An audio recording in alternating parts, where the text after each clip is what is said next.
개헌법 일부 개정 법률안에 대한 제안 설명을 올리겠습니다. 존경하는 성일정 위원장님, 그리고 선배 동료 위원 여러분, 더불어민주당 부평을 박선원 의원입니다. 본 의원이 12월 3일 2024년 12월 3일 실제 개헌이 이루어지기 3달 전에 발의해서 우여곡절 끝에 상정된 개헌법 일부 개정 법률안에 대해서 제안 설명을 드리게 되어 매우 뜻깊게 생각합니다. 지난 2024년 12월 3일 결코 일어나지 않을 것이라던 계엄이 현실이 되고 말았습니다. 저와 저희 더불어민주당은 계엄을 막기 위해 거듭 간곡히 요청도 드렸고 경고도 드렸습니다만 돌아온 것은 괴담, 정치선동, 가짜뉴스라는 비난뿐이었습니다. 심지어 계엄을 하게 되면 김정은만 행복하게 되는데 그런 걸 하겠느냐라는 국가안보실장, 당시 국방장관의 말씀도 있었지요. 당시 국방장관은 대한민국에서 계엄이 가능하겠느냐, 군이 따르겠느냐, 나라도 맡겠다 라면서 조롱하는 듯한 호통까지 치셨지요. 그러나 현실은 어떻습니까? 계엄사령부 포고령 제1호는 국회와 정당 등 일체의 정치 활동을 금지했고 대통령은 국회에 출동한 계엄군에게 문을 부숴서라도 안에 있는 인원을 끌어내라 라고 지시했습니다. 저희는 죽어도 본회의장에서 죽겠다는 각오로 국회로 달려갔으며 간발의 차이로 간신히 막아낼 수 있었습니다만 만약 그렇지 못했다면 지금 우리는 전혀 다른 대한민국, 전혀 다른 세상에서 살고 있을 것입니다. 존경하는 위원장님 그리고 위원 여러분, 프랑스, 독일, 영국, 미국 등 해외 선진국들은 계엄 선포 시에 의회의 동의를 받도록 하는 등 강력한 통제 장치를 마련하고 있습니다. 계엄 선포 이전, 이후 양쪽 다 있는 경우도 있습니다. 이러한 해외 입법례를 반영해서 우리 대한민국에서도 다시는 이 같은 일이 반복되지 않도록 제도적 장치를 마련하는 데 주안점을 두었습니다.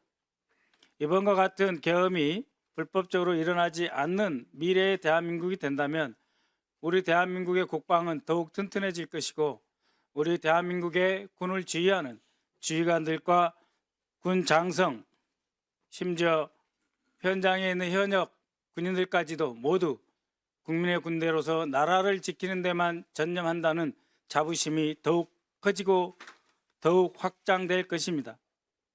먼저 그래서 저는 전시가 아닌 경우에는 계엄 선포 전 국회의 사전 동의를 의무화했습니다. 다시 한번 거꾸로 말씀드리면 북한이 제2의 남침을 한다든지 그래서 대한민국이 정말로 단 한 30분, 1시간도 지체할 수 없는 전시라고 하는 경우에는 제외하였습니다. 그래서 전시가 아닌 경우 계엄 선포 전 국회의 사전 동의를 의무화했습니다. 다음으로 계엄 선포 후에 72시간 이내에 국회의 사후 인준을 받도록 했습니다.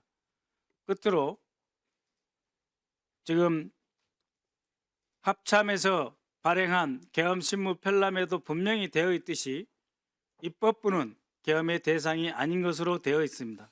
따라서 체포 구금된 국회의원의 계엄 관련 표결이라든지 계엄 관련 중요 결정 사항을 해야 할 경우에 본회의에 참석하는 것을 보장하도록 하였습니다. 존경하는 선배 동료 여러분, 12월 3일 계엄 당일 수많은 시민들이 거리로 나왔습니다. 불법 계엄에 여러 가지 종류의 장갑차로 보이는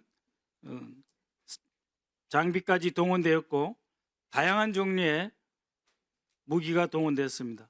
약 20만 발의 총알이 불출되었습니다.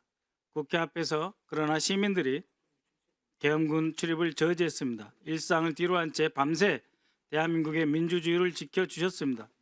이제 국회가 응답해야 될 때입니다. 아울러서 이를 통해서 다시 한번 강조드립니다만 우리 국방이 더욱 튼튼해지고 우리 군이 국민의 군대로서 국방에만 전념할 수 있는 기회를 더욱 강화하자. 대신에 적의 기습 도발과 같은 전시에는 예외라 한다라고 하는 점을 분명히 하였습니다. 따라서 저희가 제안하는 것은 매우 합리적이고 합법적이며 근거 있는 제안이다라고 감히 요청드리오며 상임위원회에서 심의를 시작하도록 해주시기 바랍니다. 본 의원이 발의한 개헌법 일부 개정 법률안이 원안대로 심사 의결될 수 있도록 위원님들의 적극적인 협조를 부탁드립니다.